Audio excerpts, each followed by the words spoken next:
What if John Wilkes Booth's shot had missed? Or what if Lincoln had simply survived it?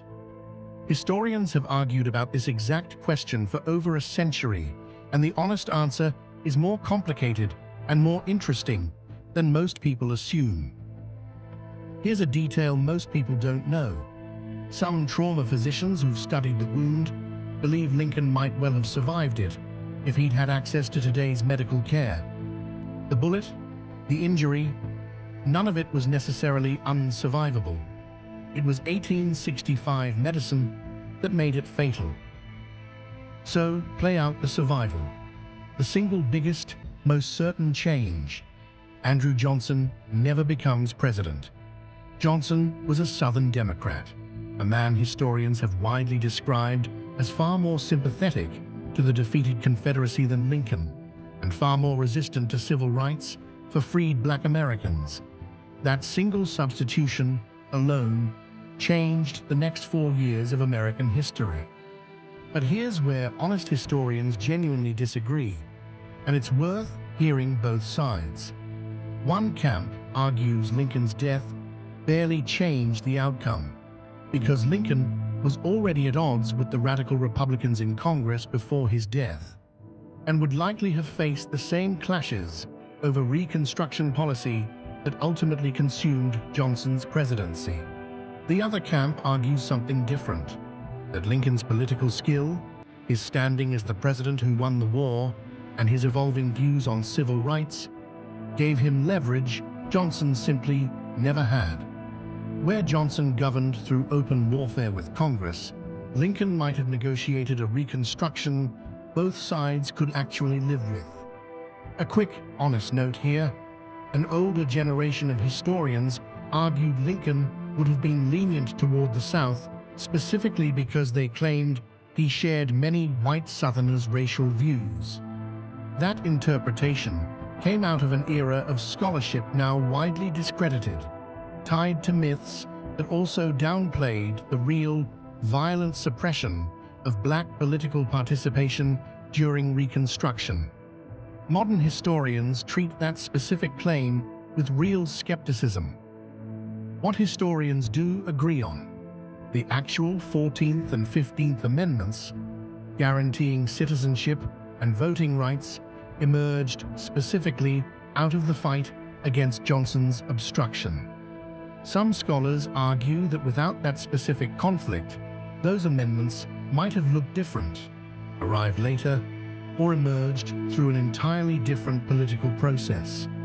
10 years out, a surviving Lincoln likely means a less chaotic, less openly hostile federal government during Reconstruction, whatever its policy specifics. Less obstruction from the top probably means Reconstruction-era civil rights gains have a better chance of taking hold before the backlash that eventually rolled many of them back. Which raises the biggest, most consequential question of all. Does a surviving Lincoln meaningfully weaken the Jim Crow system that actually followed Reconstruction's collapse? Historians are honestly divided, and one of the field's own scholars has put it plainly. The first step into a counterfactual can be genuinely useful, but each step after that risks sliding from history into fantasy. So we'll say this honestly, the same way the historians do. A surviving Lincoln almost certainly means a different, probably less brutal, first decade of Reconstruction. Whether that difference compounds into a fundamentally different 20th century, a civil rights movement that arrives sooner or looks completely different, is genuinely beyond what responsible history can tell you. Past that point, it's speculation, not analysis. One bullet, one doctor's diagnosis in 1865 instead of today, and a piece of American history that historians still can't agree on, even a century and a half later.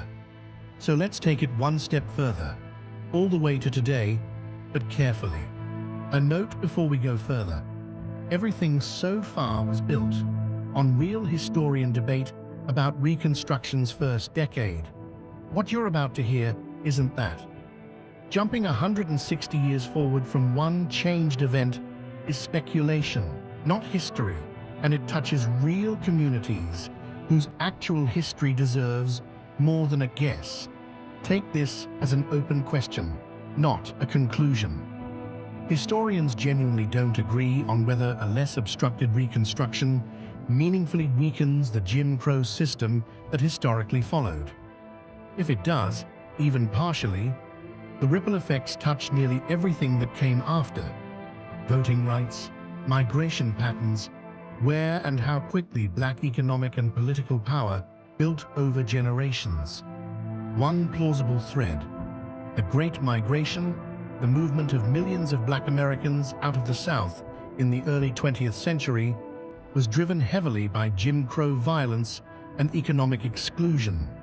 A meaningfully different Reconstruction might soften that push, changing the population and political makeup of cities that were reshaped by it, though which direction and by how much isn't something anyone can responsibly claim to know. American political alignment itself might look different too. Much of the 20th century's party realignment traces back to reactions to Reconstruction's collapse, and later the Civil Rights Movement. Change the starting conditions this early, and the entire shape of which party represents which coalition becomes genuinely unpredictable. Does a stronger foundation in the 1870s mean the Civil Rights Movement of the 1960s arrives sooner because less ground needs to be reclaimed? Or does it simply mean a different, unfamiliar set of struggles takes its place, since injustice rarely disappears so much as it changes shape? Honestly, both are plausible, and neither is provable. By 2026, in this version, the honest answer is that almost nothing about American racial, political, or economic history can be confidently redrawn from a single 1865 survival. Too many other forces, wars, migrations, economic shifts, individual leaders who might never rise the same way, shape the following 16 decades. What we can say honestly: a surviving Lincoln almost certainly means a different first decade. Whether that difference compounds into a fundamentally different 2026 or gets absorbed and reshaped by everything that came after, the same way a single stone dropped in a river changes the water only briefly before the current carries on, is a genuinely open question. This was open speculation, not a claim about how race or politics in America actually would have unfolded. And it's not our place to assert that with confidence. What do you think? Does history bend permanently around moments like this? Or does it eventually find its way back to something similar?